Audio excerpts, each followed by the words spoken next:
morning. Welcome to the 37th lecture in our particle characterization course.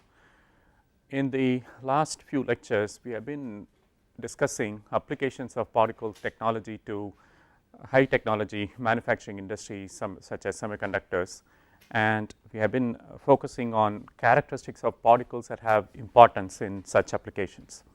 Today, we are going to look at one more application of particles where the specific properties of the particles play a very important role, and this has to do with the fact that particles, because they are a finely divided form of matter, are highly reactive and also have high transport coefficients, as we have seen.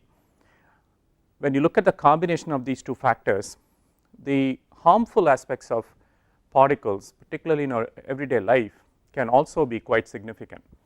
In particular, the two aspects of particulate behavior that are of concern to us are explosions and health effects.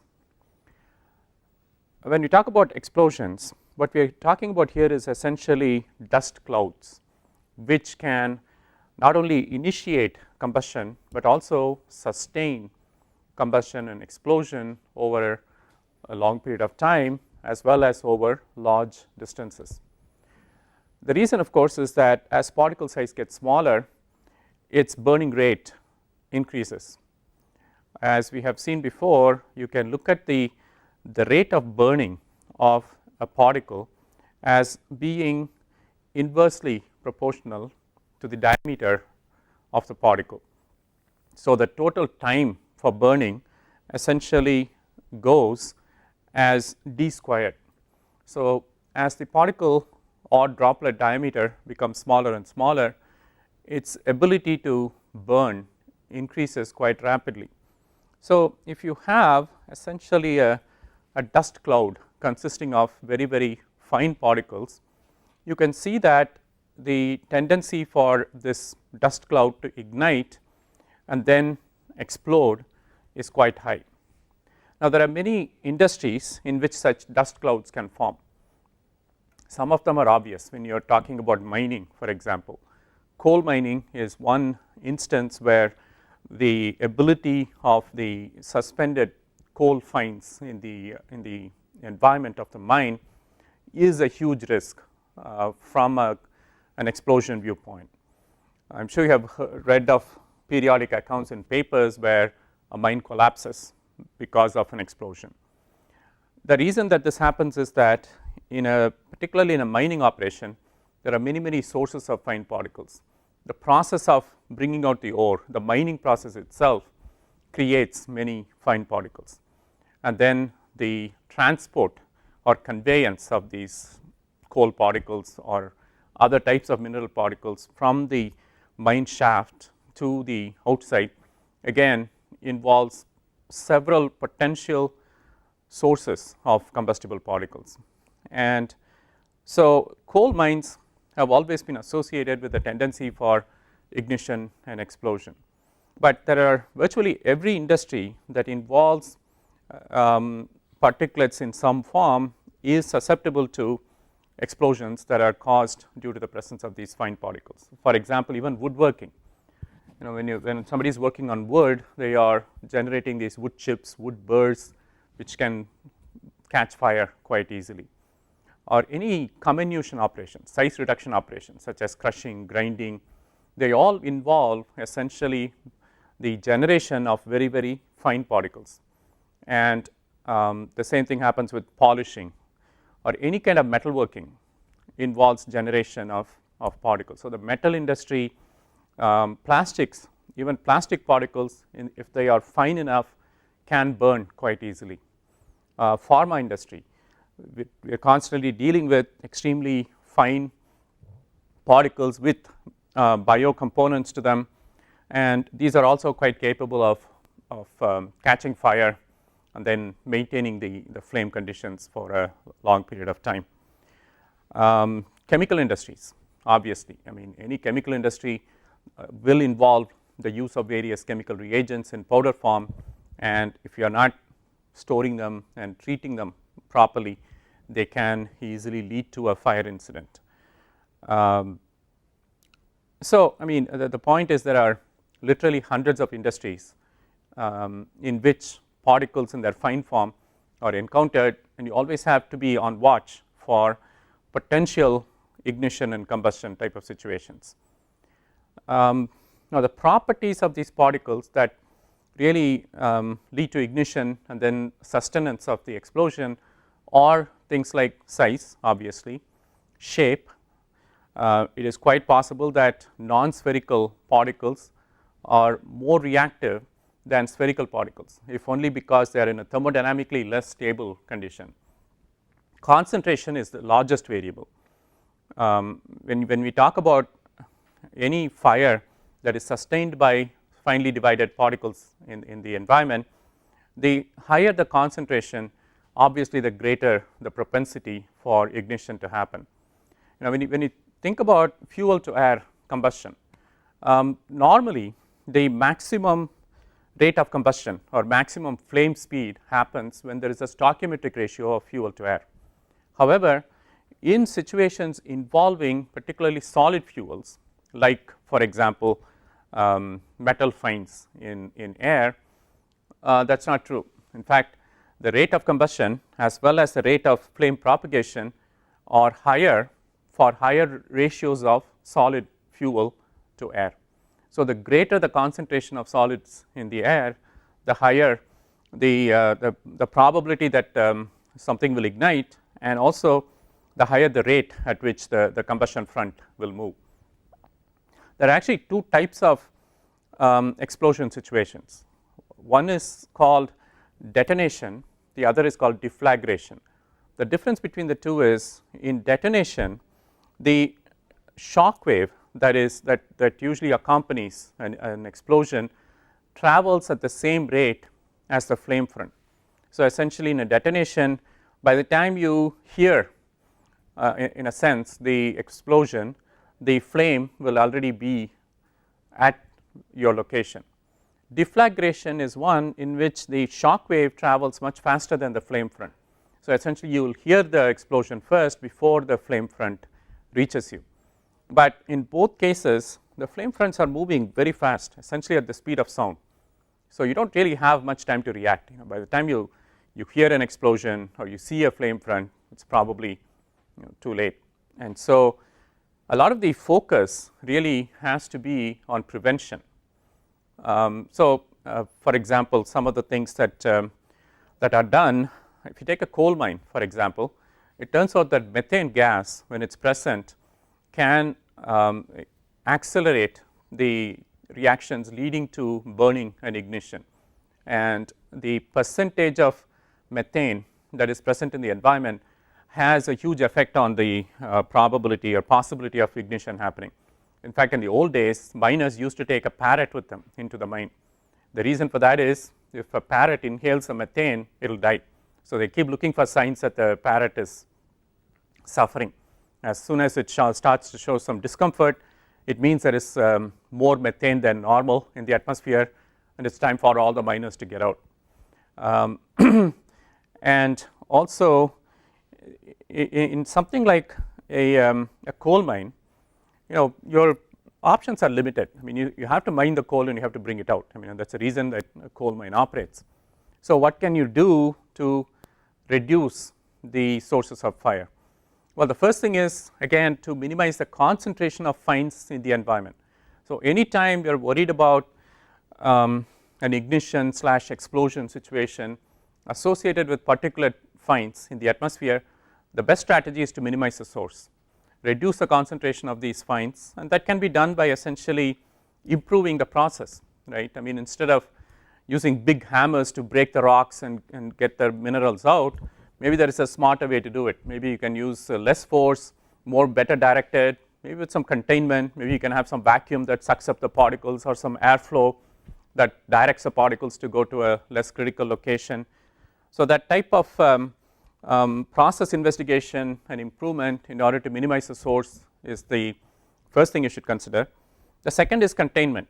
Now, containment works not in a coal mine, but if you have equipment, for example, a grinder that is constantly generating particles, then you can at least think about containing it, isolating it, so that these particles do not propagate out into the rest of the process. So, isolation is a method that at least localizes the threat of ignition and combustion. So, that is a second strategy that is commonly employed. The third is venting. Again, you have to design, and in this case it can work for a coal mine as well as for any process equipment. As soon as the fines are generated, they must be getting either sucked up and exhausted, or they must be actively suppressed in some manner, essentially by using airflow. So, proper venting can help prevent a lot of these ignition type of situations from happening. And of course, suppression is another good strategy. Essentially this can be done by, for example, pumping in inert gases. So, instead of providing an oxidizing environment, as long as it is a enclosed or enclosable piece of equipment or tooling, you can essentially pump in nitrogen or inert gases and provide a non-oxidative atmosphere, and that again can minimize the propensity for ignition and combustion. So, there are a lot of interesting aspects of how particle behavior affects ignition and explosion tendencies in such systems, and one of the key things that we try to quantify is the ignition properties as well as the explosion properties of a particle suspension in fluids. And there are again standards, agencies, testing agencies which have defined these parameters or properties. Now, many of these properties are not fundamental properties. You cannot relate them back to the molecular structure of the particle. They are essentially empirical properties that depend on the test method, and for that reason a lot of effort has been put in to standardize the test method, so that the results from one lab become comparable to results from the other lab. So, in terms of the ignition tendencies of dust, the standards that are used, there is mainly 3 of them. Just remember them as MIT, MIE and MEP, where MIT stands for minimum ignition temperature, MIE stands for minimum ignition energy, and MEP stands for minimum explosion, sorry, this should be MEC, concentration.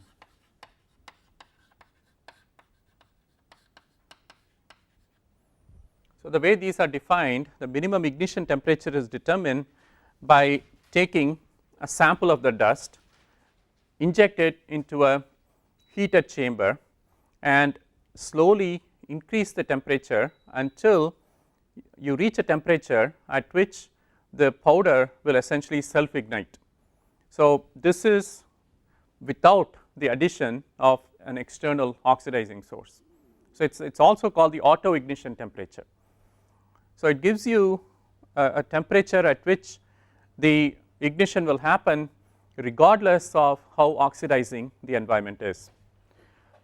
Minimum ignition energy is determined by essentially keeping the temperature at room temperature, injecting the powder into the chamber and providing an external source of energy. This could be like a spark discharge, and slowly ramping up this energy input until ignition happens.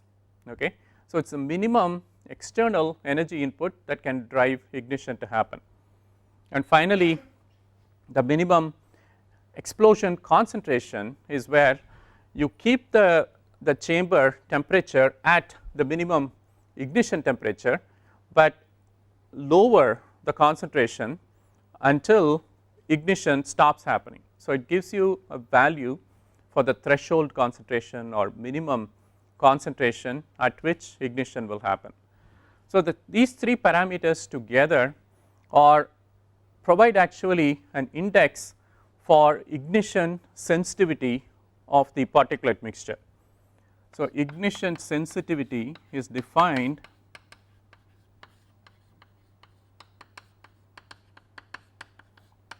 as the multiple of MIT times MIE times MEC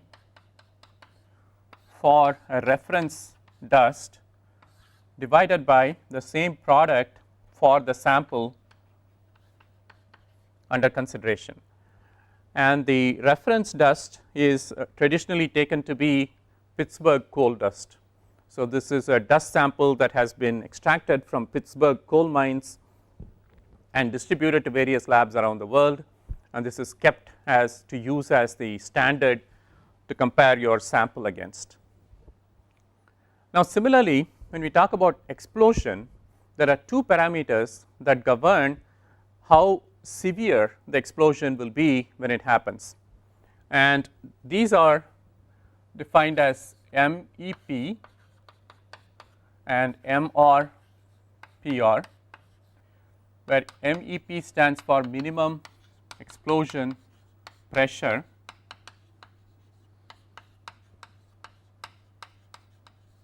and MRPR stands for maximum rate of pressure rise.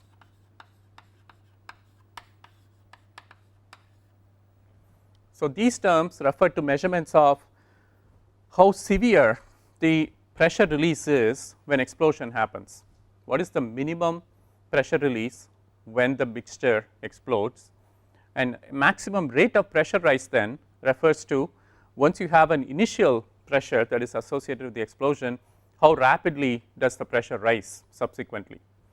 So, here again, if you take the product of MEP times MRPR,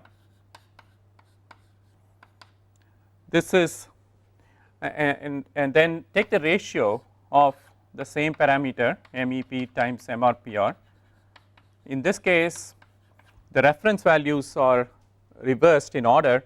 So, the sample goes in the numerator and the reference goes in the denominator. Again, Pittsburgh coal dust is used as the reference. This ratio then is defined as explosion severity.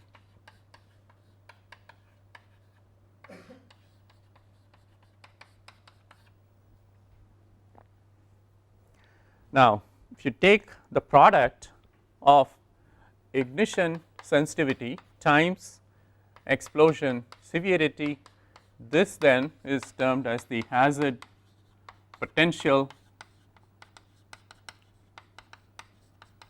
that is associated with that particular mixture. So, as a safety engineer, what you should try to do is evaluate these parameters associated with ignition of the mixture, evaluate these parameters that are referencing the process of explosion and its aftermath, and then evaluate the hazard potential as essentially the product of the two, and then you use this hazard potential for various purposes. One is we can rank different processes or different equipment or different locations. In fact, all coal mines all over the world have been assessed using this technique, and their hazard potential has been identified. So, people before they go into work in a mine need to be told what the hazard potential of that mine is compared to other mines around the world. So, that is one way to use this number. It is to make both the miners as well as the managers and the owners of the mine aware of the risk involved in running a process in that mine. The other way, of course, that it can be used is for process improvement. Once you have established a hazard potential as the process is operating today, you can try and make changes to it to continuously reduce the hazard potential. So, you do that by addressing the ignition part as well as by addressing the explosion part, and try to obtain a net result or value of the hazard potential that you try to drive lower and lower. So, the key thing here, of course, is that we are able to quantify these parameters. Now, if you look at these values and you relate them back to particle characteristics, as you can imagine, the ignition parameters, particularly the minimum ignition temperatures, energy as well as concentration, are all going to be related once again to the size and shape of the particles primarily, but also to that nature, that chemical aspects. Their physical structure is going to play a role. Properties such as density will play a role, because if you have a particle that's heavier, it is more likely to settle and therefore become less of a concern than a particle that stays airborne, for example. So the Stokes number will become an important parameter, because in this case you want high Stokes numbers, because higher Stokes number implies more inertial behavior. So these particles are more likely to settle, and again settled particles are not a concern, because when settling happens, whether in process equipment or in a coal mine, it tends to happen in less critical locations. For example, in a coal mining shaft, most of the inertial deposition will happen around the walls of the shaft or the floor, and so these particles will then not really participate in any explosion process that happens subsequently. Similarly, in a grinder or a crusher or milling equipment, any particles generated that are large enough that they have significant sedimentation velocities are not an issue from flame propagation point of view. Again, the reason that it's important for particles to stay airborne is that dust explosions in particular involve a primary process and a secondary process. The primary process is the first ignition that happens, but then that is likely to be of small time scale, and if that's all that happens, it will eventually die out. But if simultaneously the particles are set in motion, then this energy is essentially carried from one front to another. So then the flame starts to propagate and the dust explosion becomes something that is sustained over a long distance. So the ability of the particles to remain airborne and to be transported over long distances is very important for ignition to be converted to a sustainable explosion. So a lot of interesting things to think about, that generation of fine particles is really the big problem here, not the generation of particles in general. Coarse particles we can deal with. We know how to get them to settle. I mean, all you need to do is then clean the floor, mop the floor once in a while, and you can remove these particles that are settled. Similarly, you wipe the equipment walls periodically and you will clean off any particles that have settled, so they never become airborne.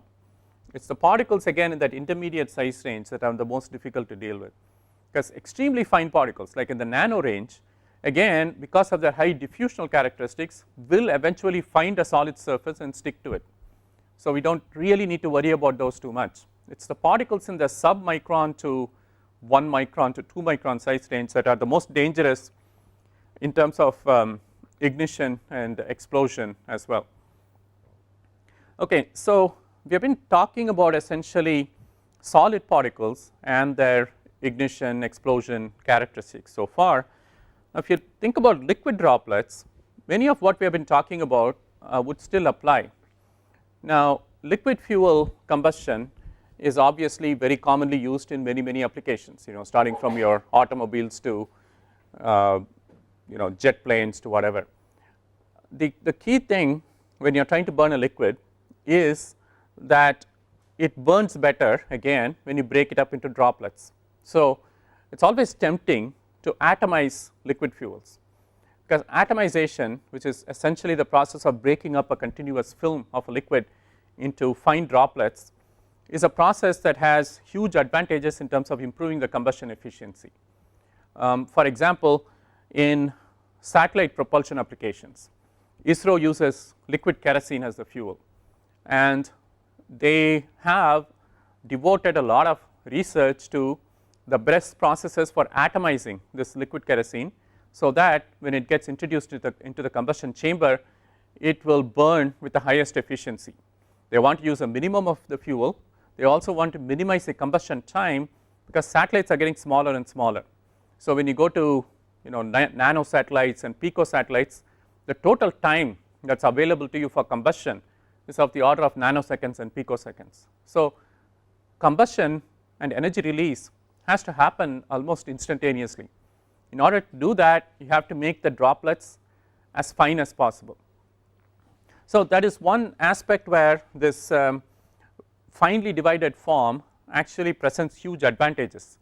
If you can take a liquid fuel and convert it to an extremely fine droplet form, then combustion will proceed at very, very high rates, again because the time required for combustion drops rapidly as the size of the droplet decreases. However, when this atomization or aerosolization happens unintentionally, then again it presents a safety risk. For example, in conventional chemical engineering plants, like any process where you are trying to draw energy from one fluid and pass it on, or draw energy from one surface and pass it on to another surface, you use heat transfer fluids. Now, these heat transfer fluids are selected primarily on the basis of their heat transfer coefficients, right. You want to use a heat transfer fluid that has a very high heat transfer coefficient, so that this transfer or exchange of heat can be done again with maximum efficiency. Now, some of the other properties you look for are the operating pressure, the operating temperature range, and obviously the heat transfer coefficient of the fluid has to be such that for the range of pressures in operation and for the range of temperatures in operation, this fluid will continue to transfer heat effectively. Cost is an important aspect because it's not an unconstrained problem. You can always find an excellent heat transfer fluid, but it may be too expensive for you. So you are trying to find a heat transfer fluid which has acceptable heat transfer properties, but also acceptable cost. The other aspect you would consider is equipment, the materials of construction. The heat transfer fluid you choose should not be such that, for example, it corrodes the equipment or the materials that you are using. So the compatibility between the heat transfer fluid and the materials used in the process must be investigated as well. The other thing is maintenance. The fuel or the fluid that you are using must not be such that it requires frequent taking down of your heat exchanger equipment for cleaning and maintenance and so on. So this is again a compatibility issue. The fluid should not be allowed to form scales, for example, on the heat exchanger tubes. These scales that form may take a lot of time and energy to remove in order to again reclaim the heat transfer efficiency that we had originally when the process was set up. So these are all conventional aspects of selecting a heat transfer fluid, and obviously safety is another important consideration. Now, when we test heat transfer fluids for safety, there are really three parameters that are looked at during the selection process, and they are so this is particularly for heat transfer fluids.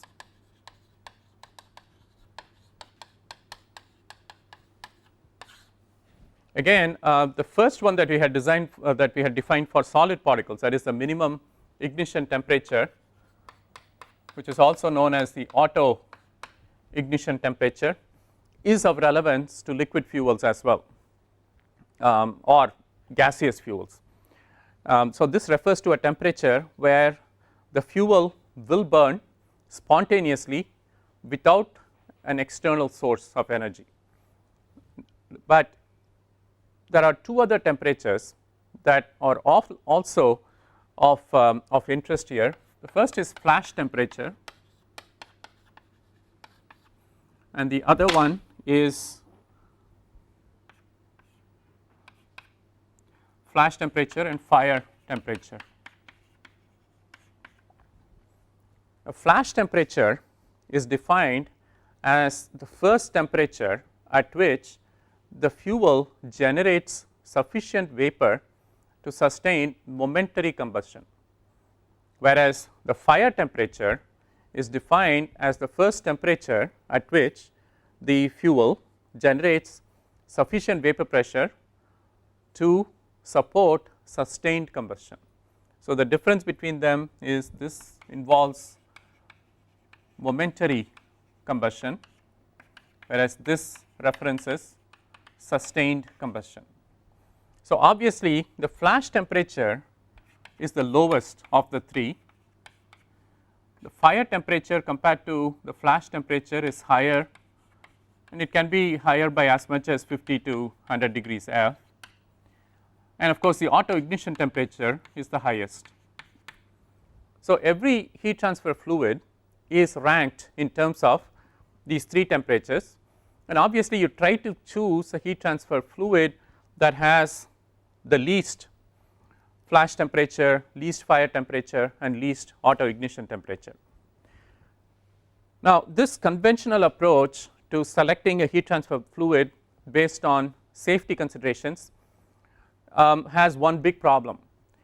You are assuming here that the fuel, the fluid, whether it is liquid or gas, particularly liquids, are flowing essentially as continuous films, and these definitions of ignition temperatures reference a continuous film of liquid that is flowing.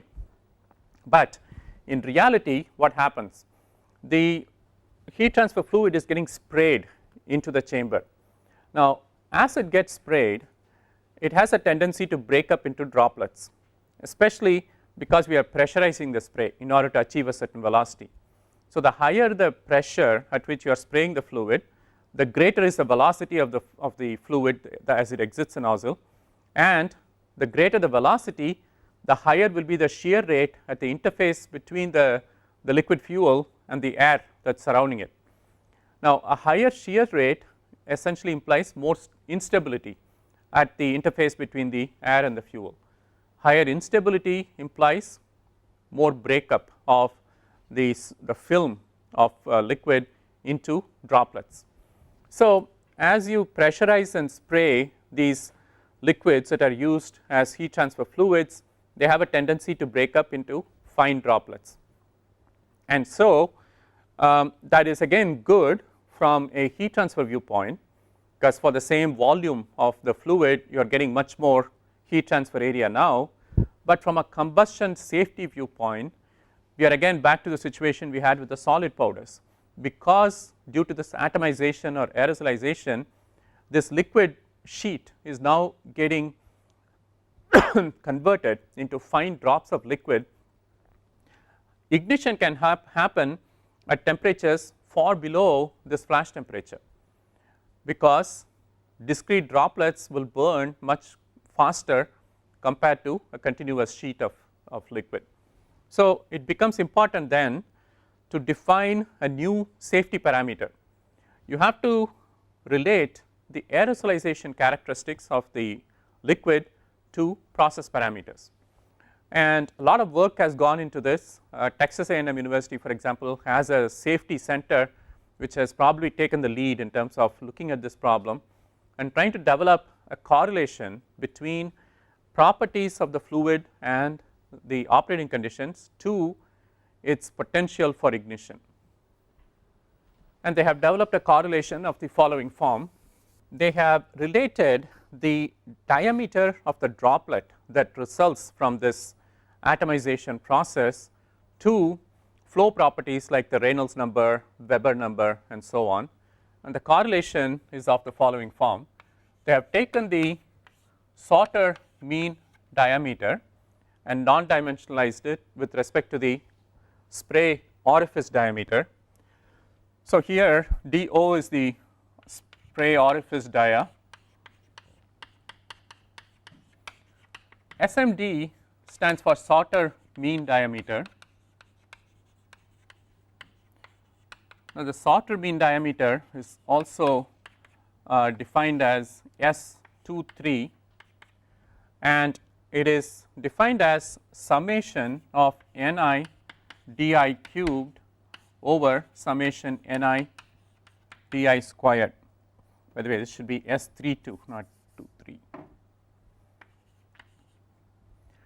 So, it is a ratio of the essentially the total volume of the liquid material divided by the total surface area that you obtain. So, the smaller the SMD value, the higher the ignition potential. The smaller the SMD value, the smaller is the droplet that results from the atomization process, therefore, the burning potential is much higher. Another way to look at it is, for the same volume of liquid, the most surface area is created when the SMD value is low. So, low SMD value implies that you are creating a lot of surface area for the same volume of liquid, and that is why the explosion potential is high. So, you take this ratio SMD to D0 and you relate it to various process parameters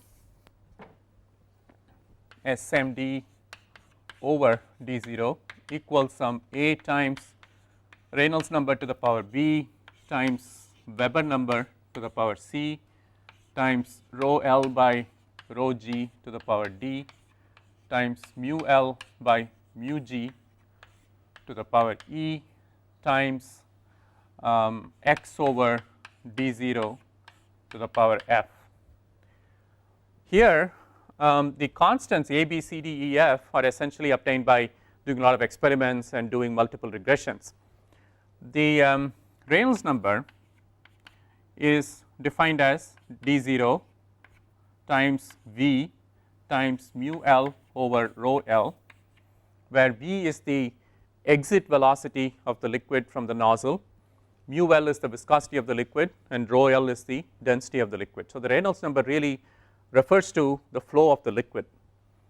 Weber number, WE stands for Weber number. This is defined as rho G times V squared times D0 over sigma L, where rho G is the density of the gas that is in contact with the liquid interfacially. V again is the exit velocity from the nozzle, D0 is again the spray nozzle diameter, and sigma L is the surface tension of the liquid. Again rho L by rho G is the ratio of densities, mu L by mu G is the ratio of viscosities, x is the downstream distance which is non-dimensionalized with respect to the nozzle diameter.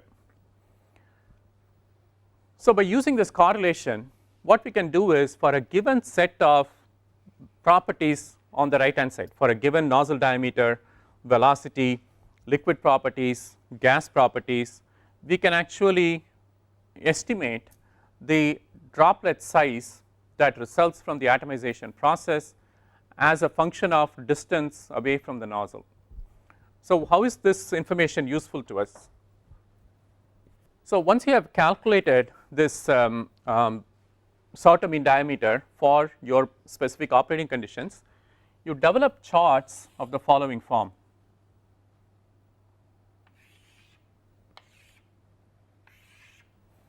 On this axis you plot SMD over D0, and in this axis you plot total cost.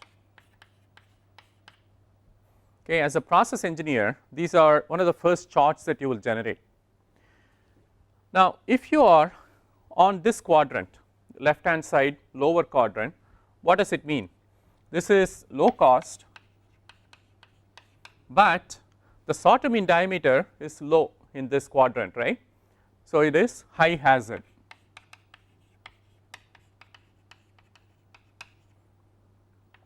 If you look at this quadrant, it is high cost and high hazard potential.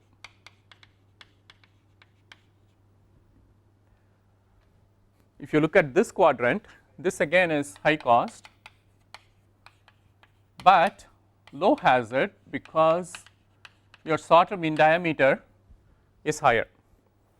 This quadrant represents the best case scenario, low cost and low hazard. So, you should try to design your process such that you operate in this quadrant. You choose your heat transfer fluid in such a way that the resulting hazard potential is low, but at the same time your cost is also minimized. Now, this is somewhat of a deterministic view of things, but there are a lot of uncertainties. So, these boundaries are not always clear, probably draw them as dashed lines. So, that means that if you operate too close to one of these boundaries, it is quite possible that you can trip over from one side to the other.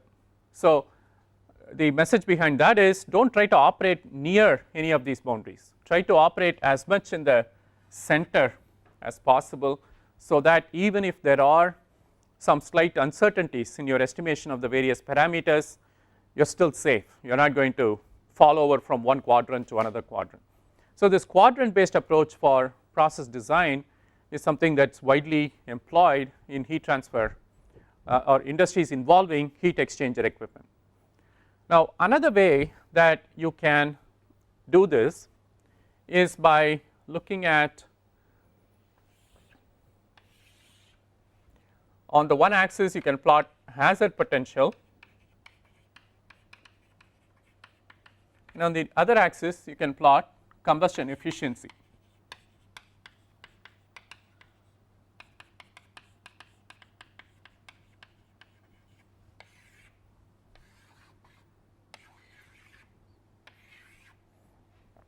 Now if you look at it this way, again this quadrant has high combustion efficiency and low hazard potential.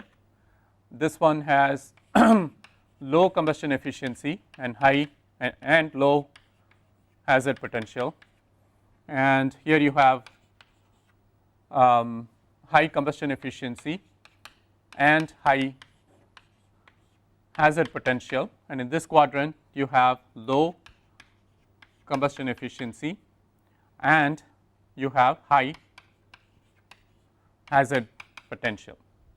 So here obviously the quadrant that you want to work in is this one, right. It has high combustion efficiency and low hazard potential, but how do you achieve that?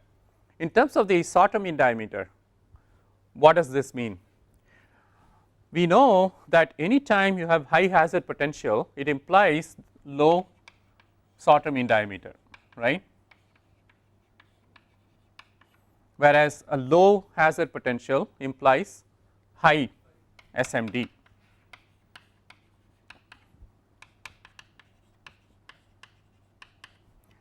But that is based upon simple hazard potential considerations. Supposing I were to look at that in terms of combustion efficiency, is that still true? To get high combustion efficiency, what do you need? You need low SMD, right. So low SMD, and here also you have low SMD, and here you have high SMD, and here also you have high. So this is based upon combustion efficiency considerations, whereas our previous designation was based upon hazard potential evaluations. Now when you look at this together, what does it mean? You are getting some conflicting messages here, right. If you want to only maximize combustion efficiency, you should try to operate with a low Sauter mean diameter. If you want to operate with high or low hazard potential, you should try to operate with a high Sauter mean diameter. So this is a classical constrained optimization problem. As an engineer, your job will be to take a look at these two conflicting requirements and arrive at the best or optimum selection of heat transfer fluid that gives you the highest combustion efficiency at the lowest hazard potential. Of course, if you want to turn this into a 3-dimensional plot, you can also bring in total cost as another axis here. So the third constraint on your problem will be cost minimization. Is that possible to do? So you have three requirements which are at least somewhat in conflict with each other, and you have to be good enough or smart enough to be able to meet all three requirements. So you want to maximize combustion efficiency, you want to minimize hazard potential, and you want to minimize cost.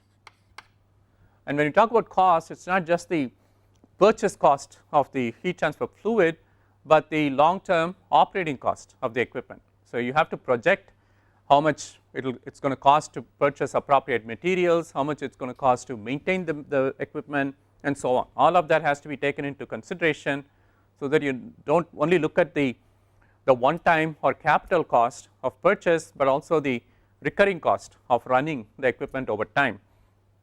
And the way you do this is again quantification.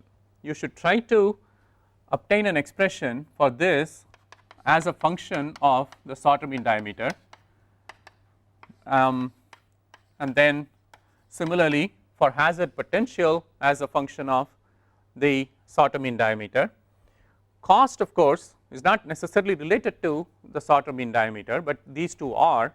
So essentially the way you would do this is try to optimize the sorter mean diameter based on these two considerations, but do not go for a, I mean it will not be a global optimum. Essentially you can define various optima, and then among them you choose the global optimum based on cost considerations.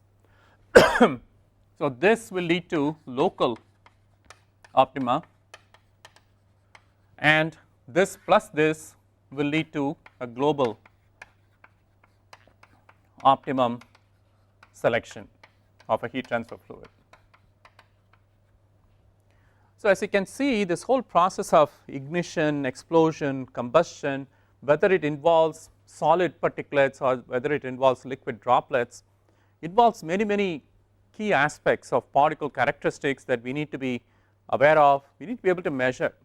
See, for example, the way they actually derived this correlation is by doing measurements of the sorter mean diameter as a function of various process parameters. You would not even be able to do that unless you knew how to measure sizes of droplets, right. So size measurement becomes a very important aspect of this exercise, and it has a very practical impact. I mean it can wind up saving lives, you know, if you do it the right way. And similarly the ability to measure properties such as the shape of a particle, the rate of movement of particles, all of this is very important as a process design engineer in order for you to set up and operate a process that gives you the product that you are looking for, but at the same time minimizes any safety hazards and other exposures that might be there in the process. Now as I was mentioning earlier, there are two harmful aspects of finely divided matter that we need to be aware of. The first we have dealt with today, ignition and combustion. The other aspect is actually twofold. One is the environmental aspects, you know, how do atmospheric particles affect the environment. We are all aware of global warming and all those phenomena that are going on. What role do particles play in this? That is a key understanding we need to have. And the second aspect is human health. As humans we are constantly ingesting particles into our system, whether it is through breathing or swallowing or even through our skin, and all of this will have a tendency to affect our health and hygiene and so on. And here again, as you can imagine, the particles properties that are going to have the most direct impact are shape, size, transport characteristics, chemical characteristics, dissolution characteristics, diffusion characteristics. So the basic properties that are of importance remain the same. What we are going to discuss is a different end effect that is a result of these basic properties. So we'll stop at this point. Any questions on what we have talked about today? If not, I'll see you at the next class.